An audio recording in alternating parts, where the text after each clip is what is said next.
akong brand na nakita, which is Sea Pacific Sunrise, 100% vegetable oil, purely refined, clear vegetable oil, cholesterol-free food, and 1 litro na siya, 100 plus lang ito.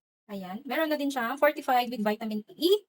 Yun siya, vitamin E, omega 6 and 9. And syempre, ayan, binasa natin yung kanyang nutrition facts. And ayan, cholesterol-free food na din siya. And 1 litro na siya, 100 plus lang ito. And meron akong nakita. Ano, bagong brand siguro. Ngayon ko lang siya nakita. Meron nito. Alam mo anong kakaiba dito? Ayun siya mga B.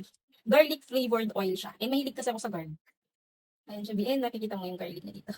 But, as in, pag inamoy mo siya, ang bango niya. And kagandahan ng kanyang packaging B, sealed siya. Yan o. O, diba? Huhugutin mo yan, ganyan siya. Ang bango niya, kahit hindi mo pa nagbuksan, di amoy garlic na talaga siya. Ayun siya. Bumili ako ng 500 ml niya kasi 500 ml lang yung meron. And ayan, halal certified na din siya and galing manufactured by Agri Pacific Corporation. Ayun dyan.